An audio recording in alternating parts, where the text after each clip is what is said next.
Bonjour. Bonjour, bonjour. Donc, je vais vous faire une petite présentation succincte, hein. On va parler de leur recherche un petit peu plus en approfondi, de leur innovation, j'aimerais dire. Mais voilà, donc Marilyn, vous êtes vous avez une double formation en fait en MD PhD et vous avez poursuivi une carrière mixte de clinicienne-chercheur au sein du CHU Sainte-Justine et de l'Université de Montréal. Vous êtes aussi fondatrice de la première clinique de médecine du sport pédiatrique au Canada. Et vous avez su vous entourer pour ça de collaborateurs issus de milieux divers pour travailler sur des traitements innovants dans son domaine, par exemple la fameuse colle pour les ménisques, dont on va en reparler aujourd'hui.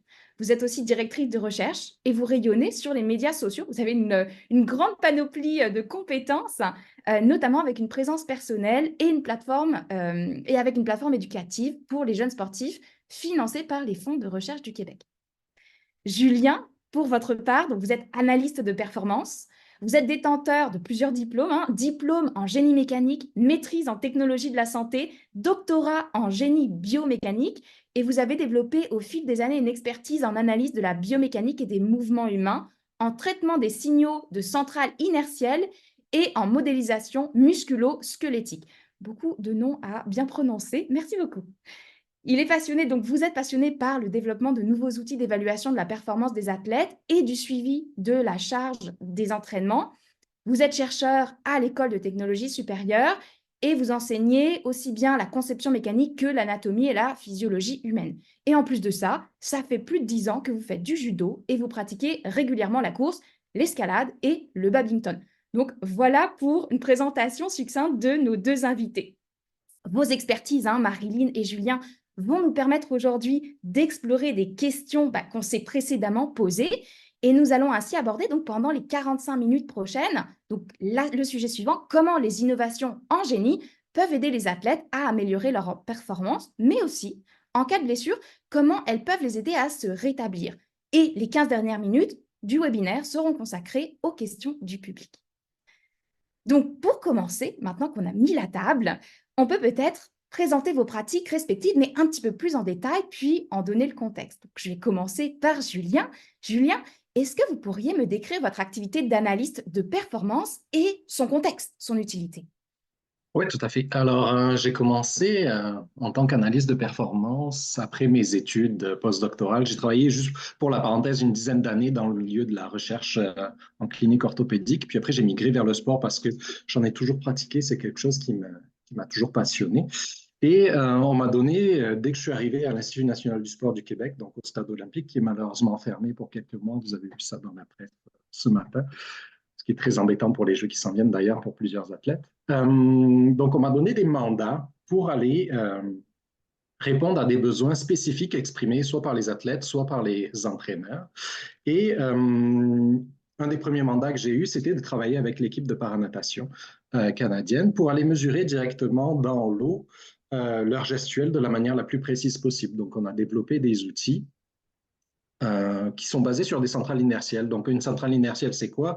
C'est un accéléromètre qui mesure l'accélération linéaire dans 3 dimensions de l'espace et un gyroscope qui va mesurer les vitesses de rotation, pareil, dans 3 dimensions de l'espace. C'est la même chose que vous avez dans tous vos cellulaires au final. Et donc, je place ces centrales inertielles au bas du dos des athlètes et je vais aller après traiter en temps semi-réel, juste après l'entraînement, juste après une distance effectuée. Je vais traiter ces données-là et générer des rapports de performance pour dire combien, à quelle vitesse il a nagé, quelles sont les zones où il a perdu le plus de vitesse, où il en a gagné le plus, combien de coups de bras il a eu, c'était quoi sa fréquence de coups de bras, et ainsi de suite. Toutes sortes de paramètres qui vont intéresser les coachs pour aller optimiser la gestuelle fine de leurs athlètes, que ce soit la phase de nage, la phase d'ondulation sous l'eau, la phase de culbute au mur et ainsi de suite. Puis je fais ça, j'ai eu donc mon premier gros mandat a été avec paranatation. Après, j'ai commencé à travailler avec water polo et depuis la pandémie, donc 4 ans maintenant, je travaille principalement beaucoup. Je n'ai pas délaissé les autres sports, mais un de mes plus gros mandats sont avec patinage de vitesse courte.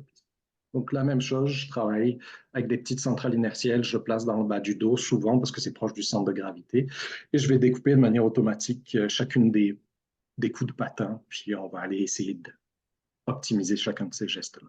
D'accord, merci beaucoup. Donc là, vous avez parlé donc des centrales inertiales, des capteurs. Est-ce Mm. que vous pouviez juste revenir un petit peu sur ça, là, de décortiquer le technologique, juste pour nous expliquer un petit OK. peu? Donc, Voilà. en gros, une fois qu'on a fait, mettons, on fait un entraînement, par exemple, je vais faire un 100 mètres nage libre, l'athlète sort de l'eau, je récupère son capteur, je donne des datas, j'ai des courbes, en gros, j'ai des courbes de signaux qui vont apparaître, et à partir de là, j'ai développé des algorithmes, MATLAB, Python, peu importe, qui vont analyser de manière automatique ces signaux-là et qui vont découper automatiquement chacun des cycles de propulsion. Donc, par exemple, pour une nage de 50 mètres, un tour de 50 mètres là, je vais avoir une superposition de profils comme vous, quand vous marchez ça c'est, je fais le parallèle avec la clinique, en fait. En orthopédie, on va faire marcher les patients sur un tapis roulant, puis on va regarder c'est quoi leur mouvement de genou, par exemple, la flexion-extension. Moi, je fais un peu la même chose. Donc, je vais superposer toutes les courbes d'accélération de l'athlète, mais également les courbes de vitesse, les courbes de déplacement. Donc, je sais pour chacun de ces coups de bras combien de distance il a parcouru. Comme c'est des athlètes handicapés, bien, il y a souvent un côté qui est beaucoup plus impacté que l'autre. Comme c'est des athlètes handicapés, il y a un moment, on s'est rendu compte, ben, tel athlète respire toujours du même côté, mais c'est son côté le plus faible. C'est pas efficace. On a changé la technique, puis on a vu qu'on a gagné plusieurs secondes sur une distance et ainsi de suite. Donc, c'est vraiment, on y va au cas par cas parce que chaque athlète est unique en soi, encore plus dans le domaine du sport para. Et je fais un peu la même chose en fait dans tous les autres sports. Donc en patinage de vitesse, je vais mesurer, récupérer les données de vitesse, enfin, d'accélération, de vitesse de rotation des athlètes. Mon code le traite de manière automatique parce qu'à la main, ce serait trop fastidieux. Donc en une vingtaine de secondes, j'ai un rapport qui est généré. J'ai des paramètres de performance qui ont été identifiés avec des modèles statistiques. Et par exemple, en patinage de vitesse, c'est OK, l'efficacité de la poussée, c'est-à-dire quel pourcentage de temps durant le moment où je pousse, j'accélère effectivement. Ça veut dire 80-90. On pense qu'on va on va accélérer de manière efficace 100% du temps qu'on pousse, mais ce n'est pas forcément le cas. Il y a des athlètes, leur efficacité de poussée est de 80%. Et là, on essaye avec les coachs et les athlètes de comprendre pourquoi, comment améliorer ce pourcentage-là pour gagner des fractions de seconde à la toute fin. En gros, ça Excellent. ressemble à ça. Merci beaucoup. Puis, une dernière question pour vous. Donc j'ai cru comprendre que vous étiez un analyste de performance un petit peu hors norme. Quand on parle de science des données, là, on parle souvent, d'intelligence artificielle, mais vous privilégiez l'intelligence naturelle. Est-ce que vous pourriez Ouais. expliquer ça? Intelligence naturelle, c'est un terme que j'ai trouvé intéressant. C'est mon ancien directeur de doctorat qui l'avait mentionné à un moment donné. C'est-à-dire que moi, je n'ai pas une formation en IA, donc je ne l'ai jamais vraiment utilisé. Je m'en viens petit à petit parce qu'au plus j'ai de données, au plus c'est compliqué, et ainsi de suite. L'IA va m'aider là-dedans. Mais en gros, je code moi-même chacune des lignes de mes algorithmes. Donc, je regarde les données, je regarde la vidéo, puis j'essaye de matcher les deux. Donc, j'ai des pics, je regarde à quoi correspond ce pic sur la vidéo. OK, ça correspond au moment exact où l'athlète va lever le pied du sol. Intéressant. Est-ce que c'est pour tous ces coups de patin? Oui, pour tous ces coups de patin. Est-ce que c'est le cas pour l'autre athlète et l'autre et l'autre? Oui, c'est le cas. OK, donc ce que je suis capable de voir sur les données avec mes yeux oui, nus, et que j'arrive à les corréler avec des événements spécifiques sur la vidéo pendant que l'athlète fait son sport, pratique son sport, je suis capable de le coder. Parce que je le vois, donc je fais, OK, si tu vois telle affaire dans ton code, dans tes données, ça correspond à ça, et ainsi de suite. Donc, je code vraiment les 15 000 lignes de code pour paranatation, ça doit ressembler à ça également. C'est vraiment moi qui ai tout codé. Mes étudiants maintenant l'améliorent, l'optimisent, et ainsi de suite. Mais il n'y a vraiment pas à date d'intelligence artificielle là-dedans, ou bien l'intelligence naturelle. Avec nos yeux, on comprend, on analyse, on décortique, puis on le transpose en algorithme qu'on a imaginé au final. Puis ça évite le phénomène de la L'effet boîte boîte noire, c'est noire, ça? ouais, Ouais. exactement. Parce que ce qui est souvent, pour plein de mes collègues travaillent avec de l'IA, mais souvent, le ressenti que j'en ai derrière, c'est je donne des données en entrée, j'ai des données en sortie, mais je ne sais pas ce qui s'est passé au milieu. C'est une boîte noire quelque part. Donc, Moi, c'est quelque chose qui me gêne. J'aime maîtriser l'ensemble du processus et comprendre pourquoi j'ai ces résultats. Ben, je comprends parce que j'ai défini, écrit chacune des lignes de mon code. Il n'y a vraiment pas de main noire. Je maîtrise tout de A à Z au final. Excellent, merci beaucoup. Merci beaucoup Julien. Je vais maintenant passer avec Marilyn. Marilyn, est-ce que vous pourriez me présenter un petit peu votre pratique clinique et puis aussi son contexte? Oui, bien sûr. Mais premièrement, bonjour à tous. C'est vraiment un plaisir d'être ici ce midi pour ce webinaire. Donc, comme on a dit dans la présentation, moi, je suis clinicienne chercheur. Donc, qu'est-ce que c'est ça? Ça veut dire que j'ai une pratique clinique, mais en plus de ça, je fais de la recherche. Donc, j'ai une programmation de recherche qui est intégrée à ma clinique. Donc, moi, dans mon travail, si on pense aux Jeux olympiques, c'est certain que contrairement à Julien qui va essayer d'optimiser les athlètes, moi, je vais les réparer. Parce qu'un parcours d'athlète, ça ne part pas du point A au point B de façon linéaire. Il y a souvent un petit détour qui est une blessure et malheureusement, il faut la traiter pour pouvoir continuer notre parcours là, si on vise les Jeux olympiques, par exemple. Donc, ça, c'est mon rôle très général. Sinon, comme chirurgienne orthopédiste, je suis spécialisée en membres inférieurs. Donc, je vais traiter les pathologies de hanches, genoux, pieds, chevilles. Et la chirurgie dans la médecine sportive, c'est beaucoup de la chirurgie qui est minimalement invasive, donc qui se fait avec une caméra dans l'articulation. Donc, on dépend beaucoup, beaucoup de la technologie dans ce qu'on fait, étant donné le caractère minimalement invasif. Excellent, merci beaucoup. Puis tout à l'heure, on a mentionné votre fameuse innovation du traitement du ménisque. Est-ce que vous pourriez me parler de ça, de cette colle et pourquoi c'est particulièrement innovant? Oui, en fait, les ménisques, pour commencer, c'est les petits coussins qu'on a dans le genou. C'est des coussins protecteurs, donc c'est ça qui va prévenir le développement de l'arthrose dans le genou dans le futur. Donc, c'est particulièrement important chez les athlètes qui vont demander beaucoup de stress au niveau des genoux. Et en plus, ben, c'est la structure qui est le plus souvent lésée dans le genou. Donc, les blessures, les déchirures de ménisque, c'est très, très fréquent. Le problème, c'est comme j'ai dit tantôt, quand on travaille dans un ministre, c'est avec une caméra, on n'a pas beaucoup d'espace. Et la solution facile quand on a une déchirure de ménisque, c'est d'aller enlever le ménisque. Ça prend pas de temps, c'est facile, les gens vont bien après. Donc, pour la plupart des chirurgiens orthopédistes, c'est la stratégie qui est employée. Malheureusement, on sait qu'à long terme, le fait d'enlever un bout de ménisque, ça va résulter en de l'arthrose. Puis on sait que pour l'arthrose, ben, il n'y a pas de bons traitements à part les prothèses qui ne sont pas nécessairement les meilleurs traitements. Donc, nous, ce qu'on essaie de faire, c'est de trouver un traitement qui est plus facile pour réparer les ménisques. Parce qu'actuellement, les traitements, c'est des traitements qui sont difficiles. Souvent, c'est plus les chirurgiens avec des surspécialités qui vont les utiliser. Ça prend du temps. C'est pas de temps efficace non plus. Donc, il y a beaucoup de points négatifs. Et moi, comme j'ai mentionné, comme clinicienne chercheur, c'est rare que je vais m'attarder ou que je vais continuer à faire une chirurgie en me disant, mais ça va donc bien mal, cette chirurgie-là, parce que nous, on apprend dans notre cursus de chirurgien, voici comment faire les choses, sans vraiment se poser de questions si on pourrait améliorer nos traitements. Mais étant donné que j'ai ce double chapeau-là de chercheur aussi, bien souvent, quand je me dis, il me semble que ça pourrait être mieux, bien, c'est là que je vais aller chercher des solutions. Puis moi, toujours, je me disais, si on avait une colle pour réparer les ménisques, ce serait tellement plus simple à la place d'utiliser des aiguilles qui transpercent le genou, qui vont un petit peu n'importe où, qui sont difficiles à utiliser.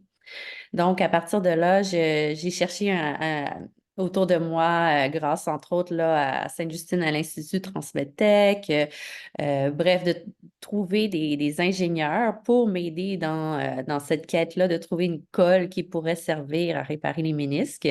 Donc, il y a plein de caractéristiques qu'on doit respecter. On travaille dans l'eau, faut que ça sèche vite parce qu'on comprend que les chirurgiens n'ont pas 15 minutes à attendre pour que la colle sèche. Donc, il y a beaucoup, beaucoup de critères à respecter. Et petit à petit, là, on est en train de développer ce nouveau traitement innovant-là qui pourra, dans un futur, là, aider les chirurgiens à réparer plus de ménisques que ce qu'on fait maintenant. D'accord, merci. Puis juste pour être clair, une petite question subsidiaire là. Actuellement, c'est encore en recherche, hein, cette colle-là, ou elle est déjà appliquée? C'est encore en recherche. On a des résultats intéressants pour commencer, mais on est encore au stade d'études plus sur spécimens cadavériques animaux. On a testé sur des cadavres humains aussi, mais c'est pour qu'un traitement soit adapté par l'ensemble des orthopédistes, il faut que ce soit facile à utiliser. Pour l'instant, ça ne l'est pas, donc on a encore pas mal de travail à faire, je dirais. Parfait. Puis je vais vous emmener du côté des métriques. Donc je sais que vous utilisez des métriques et des analyses pour savoir quand les athlètes sont prêts à retourner au sport après une blessure. Est-ce que vous pouvez m'en dire plus au sujet de cette utilisation des métriques puis des analyses? Oui, bien sûr. Donc, dans le fond, ce sujet-là, ça touche beaucoup une chirurgie fréquente qu'on fait, qui est la reconstruction du ligament croisé antérieur. Vous avez sûrement déjà entendu parler de ça. C'est un des ligaments le plus importants dans le genou, le plus fréquemment déchiré. Puis pour un athlète, quand on déchire le ligament croisé antérieur, ça représente plusieurs mois d'arrêt de sport. Donc, nous, c'est ça qu'en chirurgie, on va faire la chirurgie pour reconstruire le ligament croisé qui va prendre quelques mois à guérir, mais après, pendant ces mois de guérison, l'athlète s'est déconditionné. Donc, avant de retourner au sport, pour être sûr qu'il ne va pas retourner au sport et risquer de se reblesser, on a besoin de critères pour ça, pour déterminer ça. Donc, avant, là, il y a une dizaine d'années, les critères, c'était vraiment des critères de temps. Donc, on disait 6 mois après la chirurgie, voilà, tu as fait ton temps, tu peux retourner au sport. Là, on se rendait compte qu'il y avait vraiment beaucoup de redéchirures. Donc, on parle d'une chirurgie, une longue réadaptation, puis il y avait presque un athlète sur 4 qui redéchirait encore son ligament croisé. Donc, on s'est dit que c'est peut-être pas optimal de juste considérer le temps. Alors là, c'est là qu'on a essayé d'ajouter des métriques pour évaluer de façon peut-être un petit peu plus objective s'ils sont prêts ou non. Alors, on a commencé à introduire des tests de force. Donc, on les teste sur des machines pour vraiment quantifier la force musculaire dans leur membre inférieur. On a aussi un appareil pour évaluer leur proprioception, donc leur sens d'équilibre. Puis le dernier test qu'on fait, c'est plus une évaluation en physiothérapie où ils vont faire différentes tâches, puis on va évaluer la qualité des tâches qui sont faites. Je dis, là, c'est les physiothérapeutes qui les évaluent. Il y a certains centres qui sont équipés de, comme Julien parlait tantôt, là, d'équipements pour vraiment évaluer de façon objective aussi l'angle entre les différents segments, etc., des laboratoires de marche. Donc, il y a même des protocoles qui existent en laboratoire de marche pour aller évaluer si l'athlète est prêt à retourner à son sport. Excellent. Puis là, ce que je comprends, en fait, c'est que vous passez de mesures plutôt généralisées à quelque chose de plus personnalisé, hein. Ça me fait vraiment penser à tout ce qui est médecine de précision, médecine personnalisée. Est-ce qu'il y a d'autres innovations probantes comme celles que vous venez d'expliquer, justement du côté de la médecine de précision, médecine personnalisée? Oui, mais c'est sûr que maintenant, dans tous les nouveaux traitements, toutes les innovations qu'on développe, on essaie de tendre vers ça, donc de personnaliser les traitements. Un bon exemple en orthopédie qui touche parfois les athlètes, c'est les problèmes angulaires des membres inférieurs ou des séquelles de trauma ou d'infection, etc., où les jambes peuvent être croches, par exemple. Et quand on veut corriger ça pour vraiment personnaliser le traitement à partir des scans des os, il y a des compagnies qui vont vraiment modéliser les os, modéliser le traitement, donc la meilleure stratégie pour corriger l'angulation de l'os avec des résections de coins au niveau de différentes portions de l'os. Et là, ils vont dessiner un outil de coupe qui va être imprimé en 3D. Donc, il est 100% personnalisé pour le patient qui va être traité. Donc, ça, c'est un bon exemple qui est actuellement disponible là, de médecine personnalisée. Excellent. Merci beaucoup, Marilyn. Donc, ce que j'ai compris, c'est que là, dans vos pratiques, on a beaucoup parlé de la dimension physique, hein, que ça soit au niveau de l'analyse de la performance, à travers l'analyse du mouvement ou que ça soit, la mise au point de traitements, en fait, innovants, mais à travers des caractéristiques physiques. Mais, ce que je sais, c'est que la dimension physique, c'est pas la seule donnée à considérer en innovation, il y en a d'autres. La technologie, bien sûr, qui existe, le financement et aussi la psychologie, hein, des gens sur lesquels avec lesquels on travaille, notamment lorsqu'on applique ces innovations-là.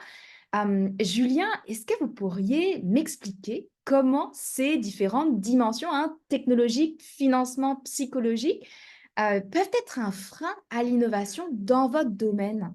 Ouais. C'est sûr que ces trois aspects sont super importants à considérer.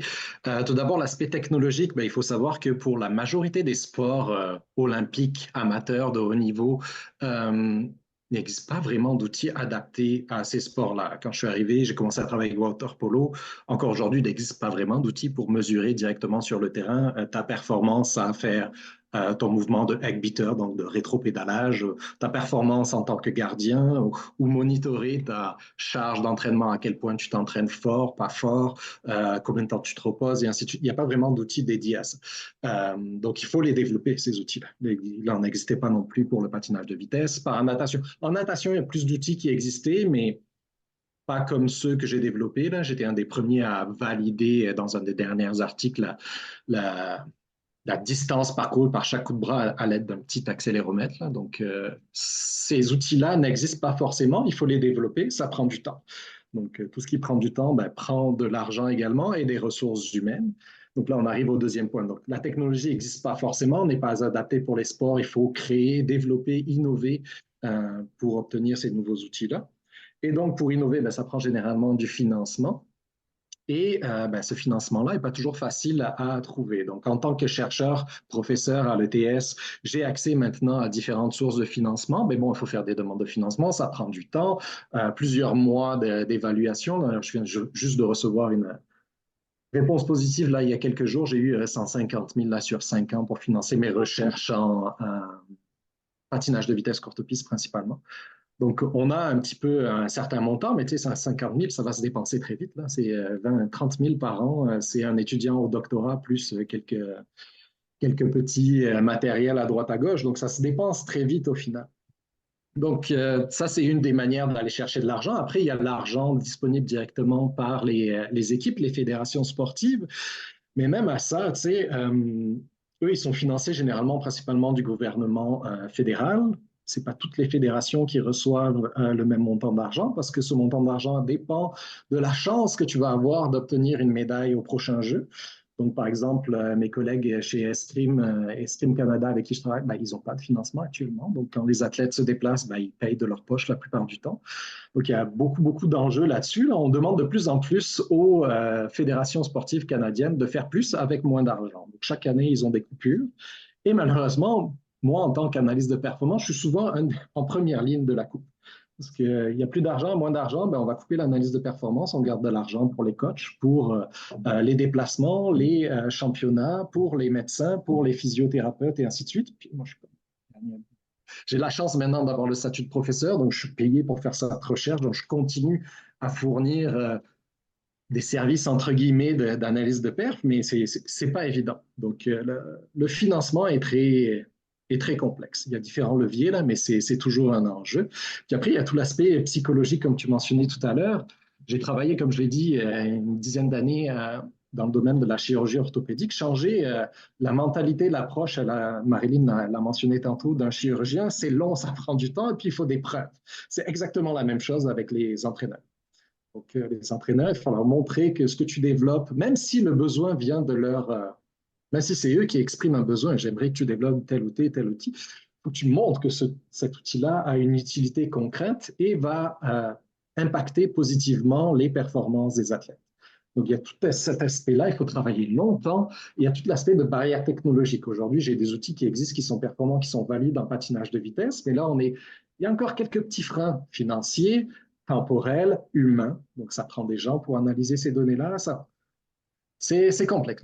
Tout ça, mis ensemble, fait en sorte que innover n'est pas forcément si facile, puis ce n'est pas une ligne droite. Là. C'est vraiment un chemin tortueux et on y arrive petit à petit, mais on travaille fort longtemps. Il y a des solutions. Il y a des solutions, mais ça prend du temps. C'est ça? Ouais. Les barrières technologiques sont plus...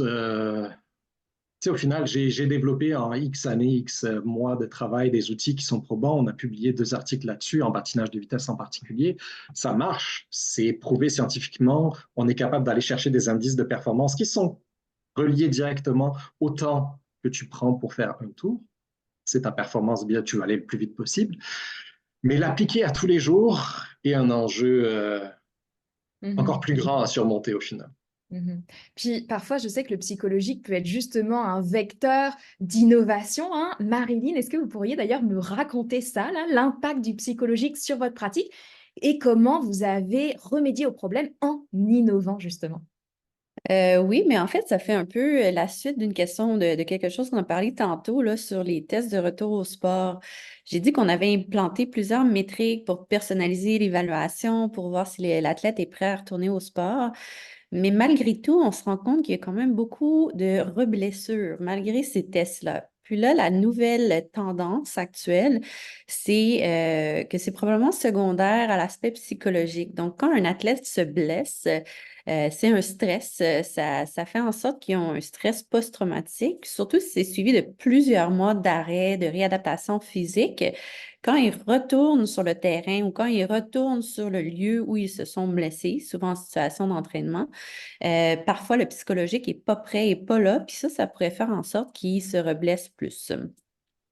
Maintenant, qu'est-ce qu'on peut faire pour ça? Mais c'est certain que, il y a deux volets. En fait, il faudrait trouver une façon de faire une réadaptation psychologique en plus de la réadaptation physique et aussi trouver une façon d'évaluer s'ils sont prêts psychologiquement à retourner au sport en plus des tests physiques. Donc, c'est sûr qu'on parle beaucoup de réalité virtuelle et c'est une des solutions à laquelle on a pensé pour évaluer ça. Donc, de pouvoir, à la place d'évaluer la fonction d'un athlète dans un corridor, par exemple, lui faire faire des sauts, des squats, etc., de lui faire faire la même chose, mais dans un environnement un peu plus sportif en réalité virtuelle. L'avantage aussi de l'équipement de réalité virtuelle, c'est que ça va pouvoir capter aussi certains déplacements, un peu l'équilibre. Donc, aller donner un certain feedback aussi, même physique, par rapport à la performance, tout en mettant l'athlète dans une situation qui pourrait être stressante, donc qui pourrait diminuer sa performance. Puis la même chose pour la réadaptation tout au cours des mois suivant la chirurgie. Mais le fait de pouvoir faire la réadaptation avec cet environnement-là, mais ça pourrait aussi favoriser une réadaptation psychologique à la fois. Excellent, excellent. D'ailleurs, je voulais juste dire à nos, spectateurs, n'hésitez pas à mettre vos questions dans le Q&A pour qu'on puisse les relayer à Marilyn et Julien à la fin du webinaire. Alors Marilyn, je vais vous garder là parce que je vous ai, en face de moi. On a parlé du psychologique, on va parler du financement. Est-ce que dans votre cas, parce que Julien disait: «Le financement va au médecin», vous êtes médecin, est-ce que dans votre cas, le financement est aussi un frein? C'est un frein énorme. En fait, le frein, c'est pas tant pour le matériel. Donc, aller chercher du matériel, c'est facile. Faire des levées de fonds, la fondation, les donateurs aiment donner pour acheter du matériel. Le problème, c'est que là, on a plein de technologies, puis il n'y a personne pour les utiliser, il n'y a personne pour administrer les tests, il n'y a personne pour analyser les résultats, faire en sorte qu'on s'améliore en fonction de ça. Parce que donner de l'argent pour payer du personnel, pour soutenir des professionnels de la santé, etc., c'est pas populaire, mais malheureusement, c'est ça qu'on a besoin. On a besoin de tant d'heures humaines pour utiliser ces technologies-là. Donc, définitivement, le financement est un frein énorme. Excellent, merci beaucoup. Puis, quand on parle d'innovation technologique, d'ailleurs, vous avez mentionné le terme plusieurs fois, hein, que ce soit en sport ou en médecine, on parle souvent de données. Julien, mais vous, dans le cadre des données que vous collectez, puisque c'est des athlètes quand même de haut niveau, est-ce que ces données sont sensibles? Est-ce que ça pose problème de les collecter et de les utiliser? Alors, les collecter et les utiliser, non, tant que c'est fait selon des règles éthiques établies, là. Donc, moi, en tant que professeur, ben, tous les projets de recherche que je réalise depuis 2 ans et quelques, et même avant au final, sont évalués et en fait, les projets de recherche sont soumis à des comités d'éthique de la recherche de l'ETS. Donc, ils sont validés au préalable. Puis, une fois qu'ils sont validés, ben, je peux procéder à la collecte des données. Et ces données-là, après, sont sécurisées, anonymisées. Si jamais je vais en congrès ou pour des fins d'éducation, que je dois montrer des vidéos, ben, je vais flouter le visage des athlètes. Donc, l'utilisation, le partage dans le cadre de formation, ça se fait assez bien. Par contre, il faut toujours faire attention à ne pas divulguer des choses qui pourraient mettre soit l'identité des sujets à jour, soit les défavoriser. Éventuellement, on parle d'un contexte de haut niveau. Je ne vais pas fournir toutes les métriques de performance de tel ou tel athlète parce que toutes les autres équipes au monde pourront y avoir accès et voir, OK, lui, il est faible dans telle ou telle affaire. Donc, il faut faire attention à cette divulgation-là. Donc, tous les articles scientifiques que j'ai publiés à date, les données sont génériques, ne sont pas accessibles. Et mes données à moi sont anonymisées et sécurisées sur des serveurs canadiens, parce que je n'ai même pas le droit de les mettre sur un Dropbox qui serait, mettons, aux États-Unis, dont les serveurs seraient aux États-Unis. Donc, il faut faire attention à ça. Mais la collecte et l'utilisation est quand même assez simple. Il faut juste respecter ces normes éthiques-là. Et je voulais mentionner quelque chose. Non, globalement, c'est à peu près ça. Faire attention. Et oui, si l'autre aspect, c'est que l'Institut national du sport du Québec, avec qui je collabore, est très enclin à publier des articles scientifiques, publier la recherche qui se fait dans l'Institut. C'est en quelque sorte un rayonnement aussi. Et leur point de vue là-dessus, c'est que de toute façon, si un jour on publie quelque chose, on aura toujours au moins 1 voire 2 ans, si ce n'est pas plus, d'avance sur la personne qui va lire l'article. Donc, si tu publies ça en l'année 3 sur 4 d'un cycle olympique, tu auras toujours ton petit seuil d'avance sur les prochains jeux au final. Puis après, on partage, on ouvre. Mais ça va dépendre des projets de recherche sur lesquels je travaille aussi. Il y en a qui sont très beaucoup plus confidentiels. Je ne parle pas. Il faut aller chercher des brevets et autres. Puis les coachs ne veulent pas du tout qu'on en parle. D'autres sont plus ouverts au partage et à l'utilisation, mettons, mondiale de ce qu'on fait au final.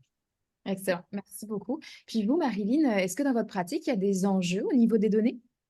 Mais oui, c'est un petit peu la même chose que Julien. En fait, nous, quand on a mis sur pied la clinique de médecine sportive pédiatrique, on l'a vu un petit peu sous un modèle de Living Lab. Donc, chaque visite de patient devrait être une opportunité d'apprendre de cette visite-là, d'améliorer nos traitements, nos soins. Donc, on a mis sur pied un projet qui s'appelle Base de données en médecine du sport, qui a aussi été accepté au comité d'éthique. Donc, toute la collecte de données a été révisée, approuvée, incluant des questionnaires de qualité de vie. Et techniquement, le projet est présenté à l'athlète à sa première visite et s'ils acceptent de participer, alors on peut faire la collecte de données et c'est gardé là, de façon stratégique et anonyme. Malheureusement, ça, comme on a parlé déjà tantôt, là, même si on a tout mis ça sur pied, on a toujours le problème de personnes pour recruter, pour faire la collecte, etc. Donc, mais tout le processus pour la collecte de données est fait et a été entériné par le comité d'éthique. Excellent. Et le public aujourd'hui qui nous écoute est composé, j'imagine, d'ingénieurs.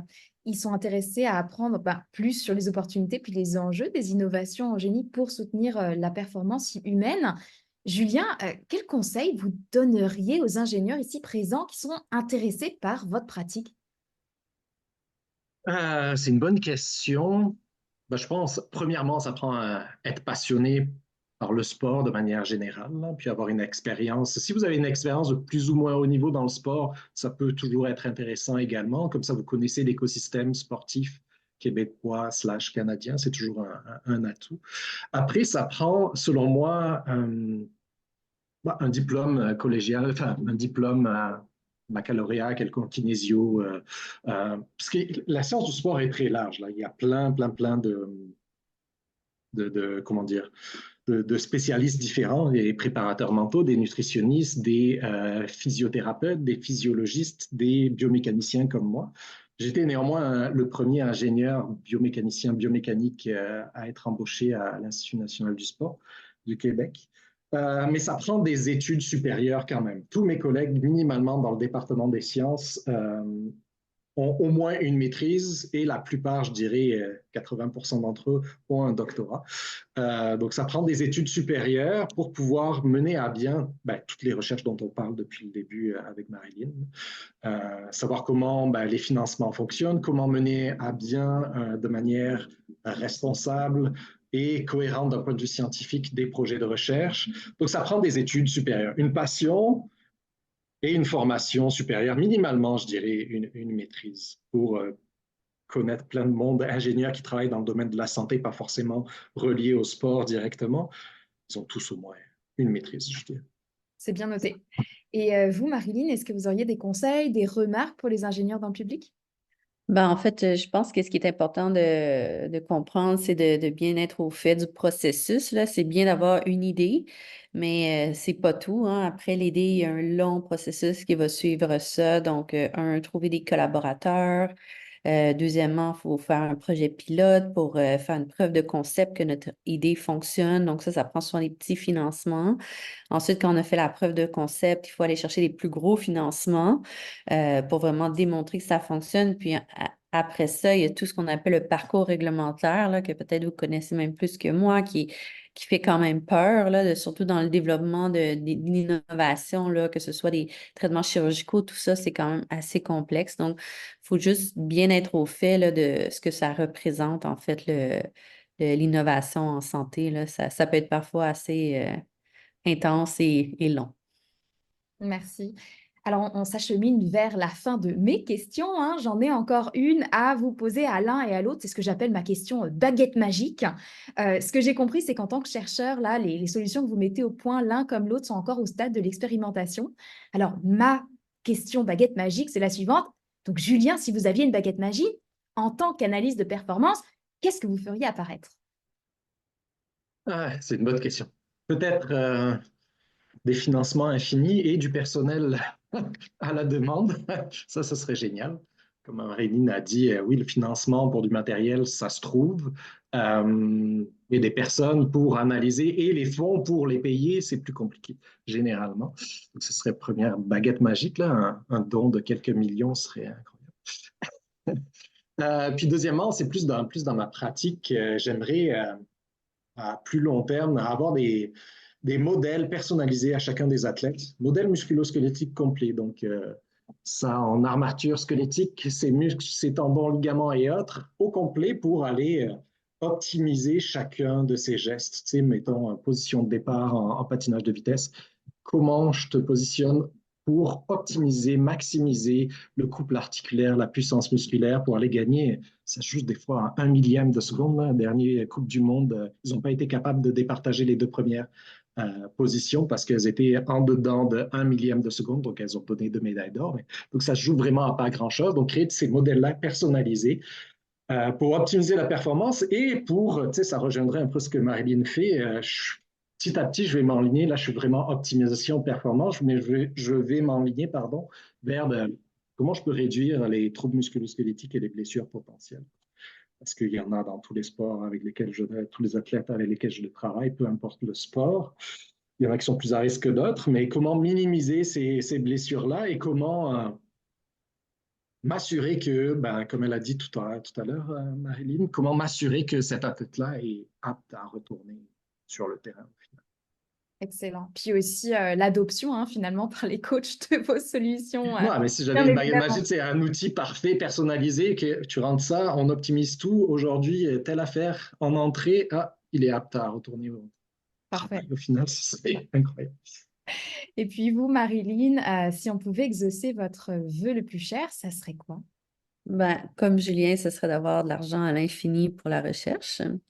Mais plus spécifiquement, là, si on pouvait avoir demain déjà cet outil en réalité virtuelle, outil qui pourrait être 100% personnalisable à chaque athlète, donc vraiment reproduire l'environnement où s'est passée la blessure ou l'environnement où il s'entraîne dans la réalité virtuelle, puis chaque athlète pourra avoir son propre casque et donc faire sa réadaptation dans son milieu, incluant un coach de réalité virtuelle, incluant du feedback en temps réel. Donc, on ne ferait pas juste des évaluations après 6 mois, OK, mais tu n'es pas rendu là.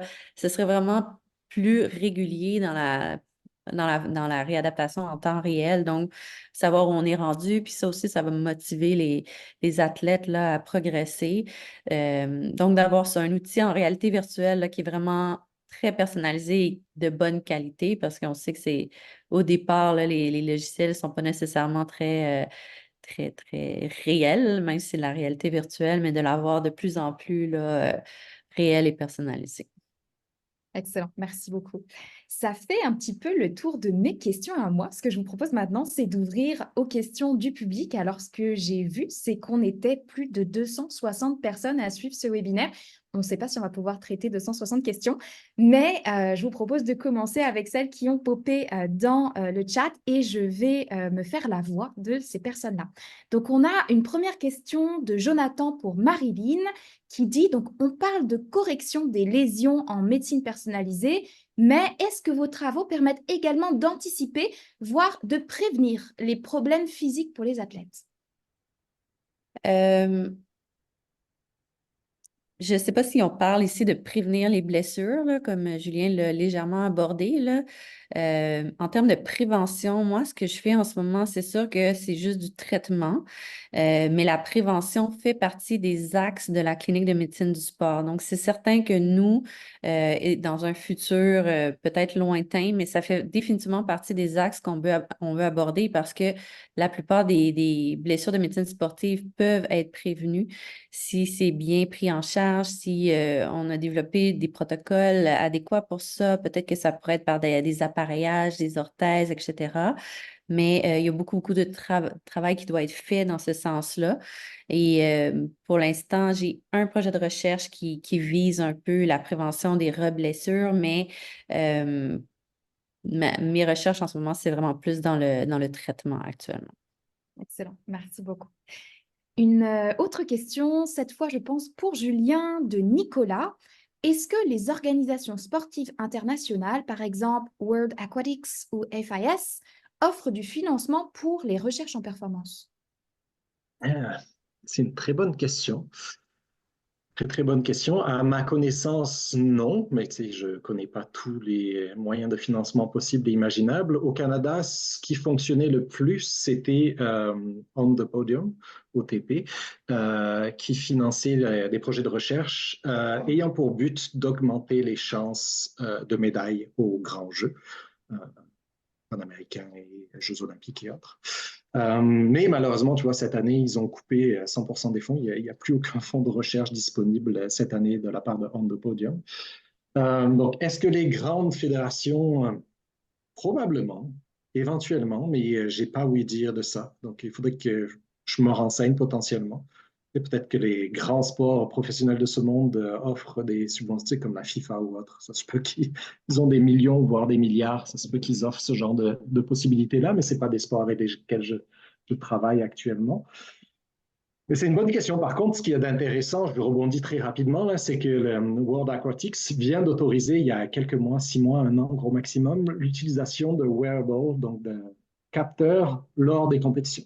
Donc, tout ce que j'ai développé peut servir à utiliser, à mesurer des choses directement lors des compétitions internationales. Par contre, on n'a pas le droit d'envoyer un feedback à l'athlète live. Ce serait C'est considéré comme de éventuellement, la triche. ouais. Mais on peut collecter des données. Mais pour le financement, je n'ai pas connaissance de ça actuellement. Excellent, merci. Une question de Chloé Anne qui pourrait, je pense, appliquer à vous deux, en fait. Donc, je vais vous inviter à répondre l'un puis l'autre. Donc, lorsqu'on développe une innovation technologique en R&D qui repose notamment sur des algorithmes et le traitement des données, à quel point est-ce un défi de trouver l'équilibre entre, d'une part, la science ouverte et d'autre part, la propriété intellectuelle? Puis, Julien, tu peux commencer comme tu avais le micro. OK, c'est une bonne question. Je me la pose beaucoup en ce moment parce qu'en parallèle de tout ce que je fais, j'essaye de partir une start-up pour valoriser toute la recherche que j'ai réalisée au cours des 7, 8 dernières années. Parce que, encore une fois, ça permettrait de valoriser cette recherche et de la rendre accessible à plus de monde et non pas juste 15 athlètes de très haut niveau. Et toute la question de pays est très, très importante. Donc là, la manière dont on va probablement fonctionner, si cette entreprise voit le jour un jour, c'est que la propriété intellectuelle appartiendrait à l'université dans un premier temps. Donc l'université gérerait tout ce qui est, ils ont des agents de brevet, des avocats, beaucoup plus de financement que moi tout seul avec ma petite start-up. Donc, l'ETS gérerait probablement tout ça et offrirait une licence exclusive à l'entreprise si elle voit le jour encore une fois. Et à terme, bah, si un jour on veut, on se faisait racheter, on pourrait éventuellement renégocier à un moment donné bah, à qui appartient cette pays-là. Mais tout ça est en pourparlers actuellement et beaucoup avec l'Institut national du sport du Québec également, puisque une partie de tout ce que j'ai développé au cours des dernières années a été développé dans leurs locaux. Donc, il va falloir mettre en place des ententes bipartites ou tripartites avec tout ça. Mais ça va se faire, ça peut se faire. C'est juste la paperasse administrative à gérer. Et vous, Marilyn, l'équilibre entre sciences ouvertes et propriété intellectuelle? Ben, je pense il y a des façons de le faire. Si par exemple, les données sont publiques, accessibles, les algorithmes ou les modèles développés peuvent être comme brevetés ou gardés plus secrets, si on veut, là. Donc, je pense qu'il y a une façon de trouver l'équilibre entre les deux. Excellent, merci. On a maintenant une question de Jean-Philippe qui s'adresse plutôt d'abord à Julien, mais qui demande aussi votre avis, Marilyn, ensuite. Donc la question est la suivante. Donc, l'utilisation de l'analyse biomécanique en chirurgie orthopédique peut contribuer certes à personnaliser un plan de traitement et influencer une procédure chirurgicale. Julien, donc docteur Clément, vous mentionnez le défi de changer le comportement des orthopédistes. À quel degré souhaiteriez-vous voir une application plus systématique des technologies 3D en milieu clinique? En fait, je pense que c'est l'inverse. Ça s'adresse d'abord à vous, Ça Marilyn. m'arrive. Qui C'est mon ancienne vie à moi. Ah, c'est ça. Ben, c'est certain que tout ça, c'est vrai. Le laboratoire de marche, oui, c'est bien pour les athlètes, mais c'est bien pour plein d'autres pathologies qui touchent le système musculo-squelettique. Dans un monde idéal, on passerait tout le monde dans un laboratoire de marche, on ferait le traitement orthopédique, chirurgical, et on repasserait au laboratoire de marche pour voir l'effet de notre traitement et de cette façon-là, vraiment optimiser nos traitements pour regagner une démarche plus fonctionnelle, plus optimale. Euh, mais ça revient toujours à la question de financement. Pour l'instant, même si on a de superbes laboratoires de marche dans différentes institutions au Québec, surtout dans les hôpitaux pédiatriques, on n'a pas de personnel pour les utiliser. Donc, même les enfants ou les patients avec vraiment des pathologies qui pourraient en bénéficier, on a de la difficulté à leur faire avoir à les faire passer au laboratoire de marche pour cette raison-là. Mais 100% d'accord que le laboratoire de marche puis cette analyse-là poussée serait vraiment précieuse dans nos soins. Excellent, merci. Puis Julien, avec votre ancienne casquette, est-ce que vous avez une opinion sur cette question? Ben, c'est une bonne question. C'est pas évident. Mais je mentionnais tout à l'heure, tu sais, changer les mentalités aussi. Là. Des fois, il y a de la réticence. C'est de moins en moins vrai avec les nouveaux médecins. C'est, c'est plus vrai avec les anciens, ou en tout cas des plus anciennes pratiques, les coachs les plus anciens. Euh, mais oui, dans un idéal, tout devrait être personnalisé. Tu sais, idéalement, chaque personne, chaque athlète devrait repasser, tu sais, on parlait de ma baguette magique tantôt, devrait passer ce genre d'examen-là pour ben, vérifier comment, comment tu es actuellement, comment on peut éventuellement t'optimiser et comment on peut t'optimiser, mais en réduisant tes chances de te blesser aussi. Mhm. Mais encore une fois, ça prend du temps, du budget, du personnel pour le faire. Puis on en a de moins en moins, en tout cas dans mon champ, moi, là. Je connais un peu moins maintenant le milieu orthopédique, mais dans mon champ, moi, du sport, on a de moins en moins de fonds et on demande de plus en plus de choses. C'est juste, je ne veux pas étaler non plus, là, mais tu sais, water polo, ils ont eu, je ne sais pas moi, je dis des chiffres au hasard, mais mettons 100 000 $ de moins en financement cette année. Puis on leur demande de faire une compétition, un mondial de plus que d'habitude. On demande plus avec moins d'argent. Ça ne marche pas. Surtout dans les concepts d'inflation actuels, ça ne marche juste pas. Une question suivante pour Marilyn. Donc, on me dit, docteur No, vous avez mentionné que les chirurgiens sont formés pour exécuter une technique, pas nécessairement l'améliorer. Et à votre avis, qu'est-ce qui limite le plus cette recherche d'amélioration? Différentes choses. Je pense que la formation des chirurgiens orthopédistes, c'est très...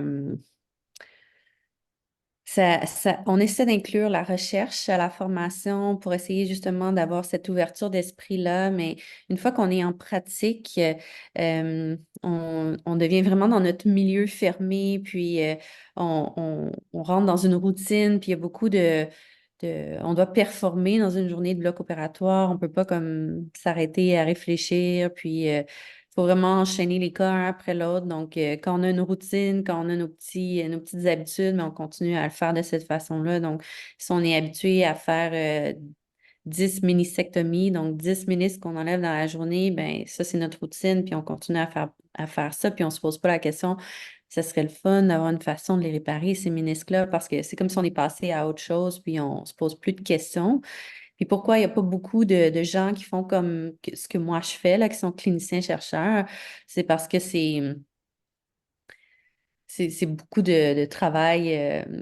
Julien l'a mentionné tantôt, là, c'est beaucoup un travail de non rémunéré. C'est beaucoup, beaucoup d'heures passées, soir, week-end, faire des demandes de subventions. Il faut vraiment être passionné par ça pour le faire parce que euh, c'est beaucoup d'investissement de soi, là, donc c'est vraiment, faut aimer faire ça. Puis c'est pour ça qu'il n'y a pas beaucoup de monde qui le font parce que ça ne fait pas de sens pour la majorité des orthopédistes.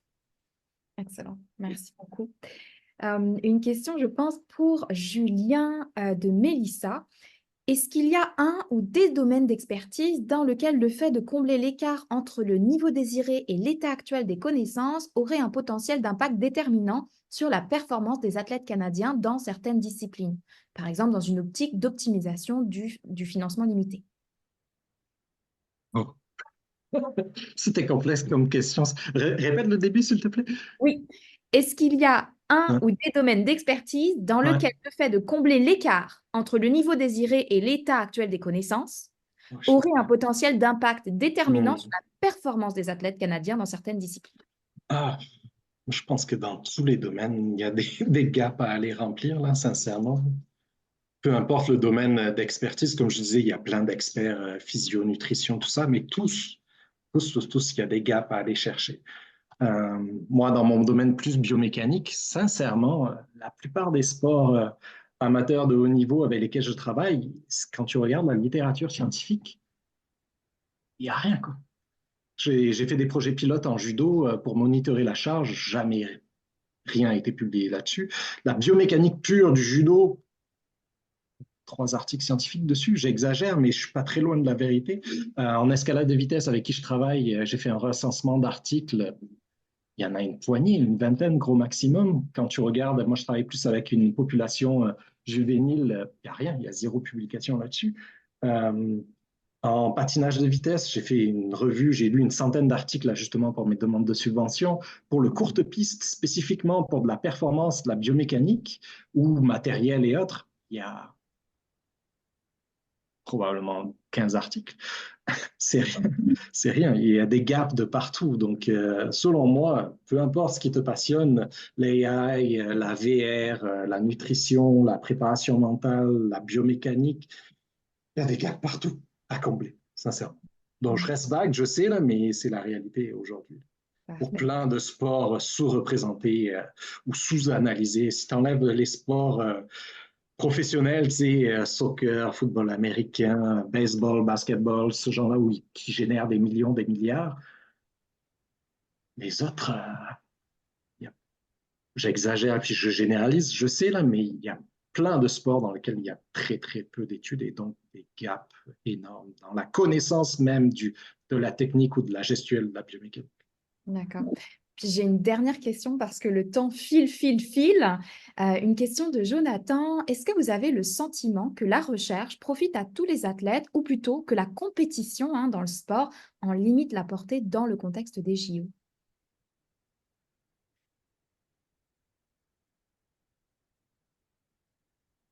Une bonne question aussi.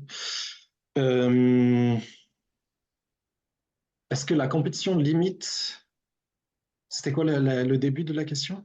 Avez-vous le sentiment que la Ouais. recherche profite à tous les athlètes La ou recherche profite à tous les athlètes? Je pense que oui, Mais ce qu'il faut qu'ils gardent en tête, c'est que je le dis à mes athlètes de plus en plus, je leur fais des présentations euh, hebdomadaires ou tous les 2 mois, ou parce que bon, ils sont occupés et ça prend du temps. Donc je leur dis, ça se peut que la recherche dans laquelle vous vous investissez actuellement, à laquelle vous participez, ne vous profite pas directement à vous, mais ça va profiter à la génération qui vous suit. Euh, qui vous précède. Donc, ils en ont conscience, je le martèle de plus en plus. Je fais la recherche, prend du temps. Pour moi, ça va profiter à tout le monde, puis pas juste le haut niveau, sincèrement, selon moi.